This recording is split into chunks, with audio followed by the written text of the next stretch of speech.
Now, you talked about their friendship, and you've been with them since 1960s and onwards, uh, witnessing their friendship, their relationship, and being among them personally, physically with them.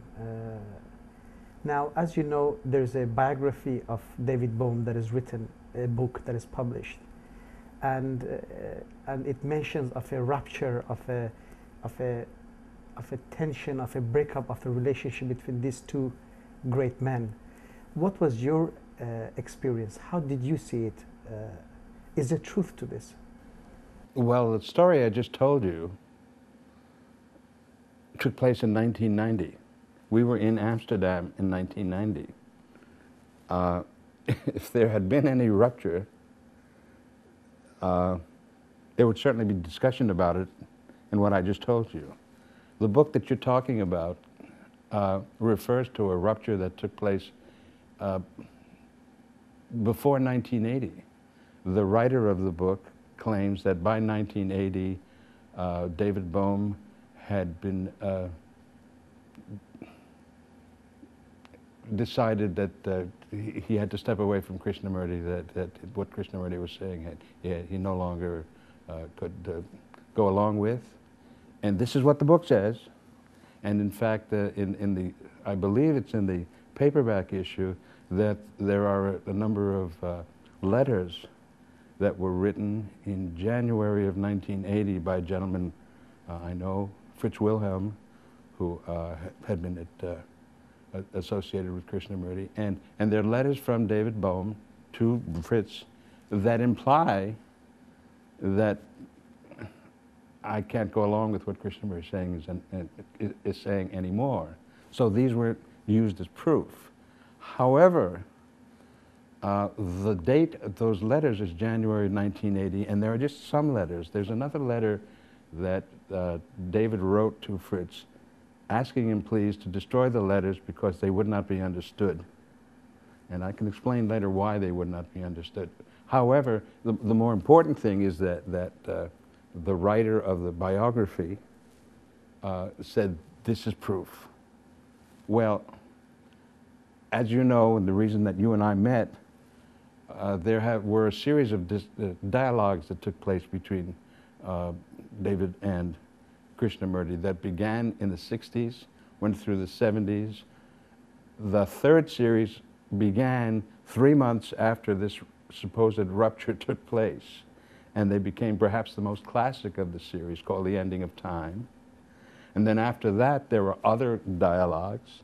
And then after Krishnamurti died, David Bohm did a series of seminars in Ojai on the nature of consciousness, where he, and this isn't really understood by many people, the continuity that began in the 60s went through the 70s and went through the 80s, and now David continued that continuity by finding a means, this brilliant man, finding a means by which what the two men had investigated during the dialogues could be represented in scientific terms.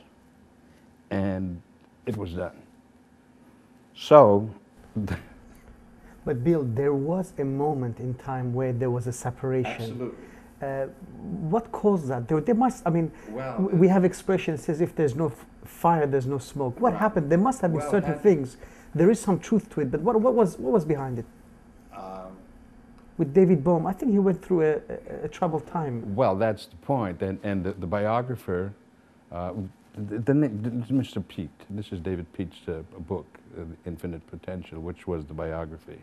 And by the way, I should mention that I was supposed to write the biography. However, after David died, I got a phone call from Cyril from England saying that the publishers had decided that the first biography should be written by a physicist. And that certainly made sense to me.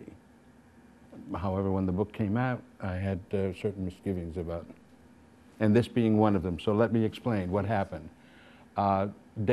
Pete does explain that David Bohm was plagued by depression from the time he was in his late 20s, I believe.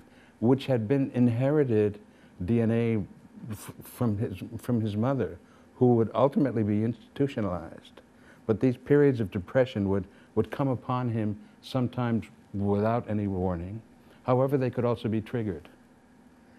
And I mentioned the first series of dialogues took place in 1965, and then there was a 10-year break, and then there's this other extraordinary series in 1975, a series of 12 amazing discussions where, in fact, they go into the whole concept, the concepts of time and space. When they were completed, there was a member of the Krishnamurti group in England who had been with Krishnamurti since he had been discovered, and in fact had written his biographies, who decided that David was trying to usurp Krishnamurti's position as teacher. And how did she prove this? She went into the 12 dialogues and counted the number of words each of the two men had spoken during the 12 dialogues, and since David had spoken more words than Krishnamurti, this was proof that he wanted to usurp them. He was the teacher, and they would have none of that. So that prevented the publishing of the 12 dialogues. As brilliant as they were never published in their entirety. A couple were published later on. However, word got to David that this was done.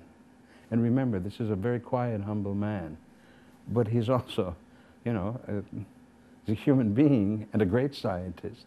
And when he heard that, it did in fact trigger a depression. I should also mention the fact that, I know this for a fact because of things that happened with me, Krishnamurti did not get involved in publishing and anything of that nature. So he didn't even hear about this. No one ever mentioned it. David continued his relationship with the Brockwood School, and they would see each other and, you know, would speak. But there was this underlying tension on David Bohm's part because of what had happened. And there were students at Brockwood and friends at Brockwood of David that said, look what that man has done. And as a result, two camps were established, the David Bohm camp and the Krishnamurti camp. And to this day, those two camps still exist. So there was the rupture. Eventually, the word did get to Krishnamurti. 5 years later, he invited David to talk again. And I think I gave you the tape to listen to today. And if you listen to the unedited... This is the ending of time. This was, I will tell you, this is Krishnamurti inviting David to talk again. So you can hear the unedited version of the audio tape. You can hear Krishnamurti saying to David what he always says, what would you like to talk about? And David said, you asked me here. You could tell from his voice, you know, he was confused. What do I want? You were asking me to. And Krishnamurti, yes.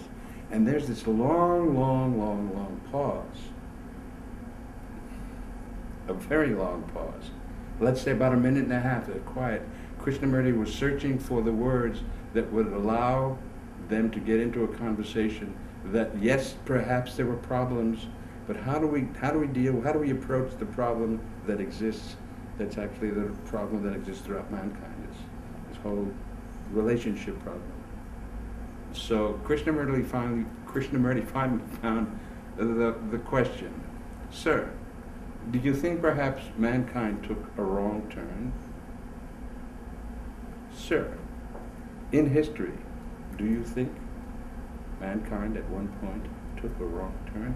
And that led to the conversation which became the 15 conversations known as the ending of time.